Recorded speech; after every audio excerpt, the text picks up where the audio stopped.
Hello guys, మీరు రెగ్యులర్గా brake shoe మారుస్తున్నారు, బ్రేక్ కాలిపర్ సర్వీస్ చేస్తున్నారు, కానీ కూడా మీ బ్రేక్ పర్ఫార్మెన్స్ కరెక్ట్గా లేదంటే ఒకసారి మీ మాస్టర్ సిలిండర్ సర్వీస్ కిట్ని కూడా చేంజ్ చేసి చూడండి. ఈ వీడియో కంప్లీట్గా మాస్టర్ సిలిండర్ సర్వీస్ చేసేది ఎలాగని చెప్పబోతాను. Welcome to Tush Bill Biker. మీ ఫ్రంట్ బ్రేక్లో ప్లే ఎక్కువ ఉందంటే టైం వచ్చింది సర్వీస్ చేయాలని. ఫస్ట్ పైన ఉన్న 2 స్క్రూలను రిమూవ్ చేసుకోండి. ట్యాంక్ మీద ఏదైనా వేస్ట్ క్లాత్ అంతా కవర్ చేసుకోండి, లేకపోతే బ్రేక్ ఫుడ్ ట్యాంక్ మీద పడినంటే పైన రిమూవ్ అవ్వచ్చు. మాస్టర్ సిలిండర్లో ఈ సైడ్లో అయినట్లుగా మెల్లిగా మాస్టర్ సిలిండర్ క్యాప్ ఓపెన్ చేసుకోండి. చూడండి, ఇది లోపల ఎంత డస్ట్ ఉంది. మీరు ఇయర్ కొంటే బ్రేక్ ఫ్లూయిడ్ చేంజ్ చేయాలి, లేకపోతే ఇదేలాగా డస్ట్ ఫామ్ అయ్యి మళ్ళీ బ్రేక్ ప్రాపర్గా పడవు. ఇప్పుడు బ్రేక్ ఫ్లూయిడ్ని రిమూవ్ చేస్తాం. మీ దగ్గర ఏదైనా సిరంజ్ ఉంటే ఇదిలాగా రిమూవ్ చేసుకోండి, లేకపోతే ఏదైనా వేస్ట్ క్లాత్లో రిమూవ్ చేసేయండి. ఆయిల్ రిమూవ్ చేసినాక అక్కడ WD-40 స్ప్రే చేసుకొని క్లీన్ చేసుకోండి. ప్రాపర్గా రిమూవ్ చేసుకోండి. ఇదేలాగా స్క్రూ డ్రైవర్ పెట్టి ఫుల్గా క్లీన్ చేసుకోండి. చూడండి ఎంత డస్ట్ ఉంది లోపల. అంతే గైస్, ఇదిలా క్లీన్ చేసుకోండి. ఇప్పుడు సెకండ్ స్టెప్ వెళ్తాము. బ్రేక్ లివర్ కింద 10 నెంబర్ సైజ్ బోల్ట్ ఉంటుంది, దాన్ని రిమూవ్ చేసుకోండి.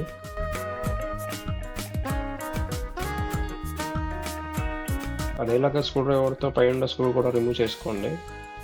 బ్రేక్ లివర్ని కూడా మెల్లిగా రిమూవ్ చేసుకొని అక్కడ ఉన్న గ్రీస్ని అంతా క్లీన్ చేసుకోండి.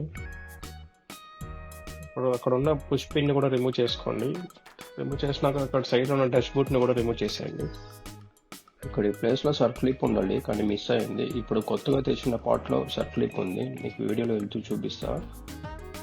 మౌస్ ప్లేయర్తో పిస్టన్ కిట్ని ఇదిలాగా రిమూవ్ చేసుకోండి. చూడండి ఎంత డస్ట్ ఉంది దీంట్లో.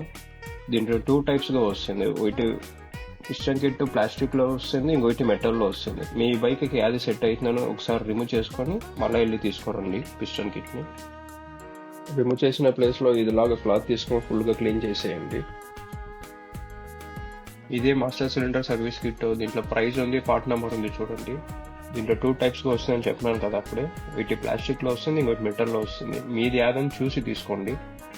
అప్పుడే అక్కడ సర్ఫ్ క్లిప్ మిస్ అయిందని చెప్పినాను కదా, దీంట్లో ఉంది చూడండి. ఇదే సర్ఫ్ క్లిప్. ఇప్పుడు ఫిట్ చేస్తాం రండి. పిస్టన్ తీసుకొని ఇది ఇలాగా సిలికాన్ ఫ్రీజ్ దాంట్లోనే ఉంటేనే దాన్ని ఫుల్ అప్లై చేసుకోండి. అప్లై చేసినాక దాంట్లో ఉండే స్ప్రింగ్ని పిస్టన్కి ఇదిలా ఫిట్ చేసుకోండి. ఫిట్ చేసినాక మాస్టర్ సిలిండర్లో ఇదిలా ఫిట్ చేసుకోండి. ఫస్ట్ స్ప్రింగ్ మళ్ళీ మాస్టర్ సిలిండర్ బ్యాక్లో ఉండాలి. ఒకసారి పంప్ చేసి చూడండి.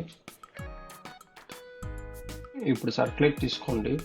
తీసుకున్నాక సర్క్లిప్ ప్లేయర్తో ఇదిలా పెట్టి స్క్రూ డ్రైవర్తో లోపల పిస్టన్ని జరిపి మళ్ళీ సర్క్లిప్ ఫిట్ చేసేయండి. ఒకసారి సర్క్లిప్ క్లీన్గా కూర్చోందా లేదా అని చెక్ చేయండి. అలాగే పిస్టన్ కూడా క్లీన్గా పంప్ అవుతా ఉందా లేదా అని చెక్ చేసుకోండి. ఇప్పుడు పుష్ పిన్ని తీసుకోండి. అదేలాగా దానికి కూడా సిలికాన్ గ్రీస్ ఫుల్ అప్లై చేసి ఆ డస్ట్ బుట్ జట్లో అట్లే ఫిట్ చేసేయండి. క్లీన్గా ఆ డస్ట్ బుట్ కవర్ అవ్వాలి, బయట ఏమీ లీక్ అవ్వకూడదు. ఇప్పుడు బ్రేక్ లివర్ని కూడా క్లీన్ చేసుకున్నాక దాంట్లో కూడా లైట్గా సిలికాన్ గ్రీస్ వేసి ఫిట్ చేసేయండి.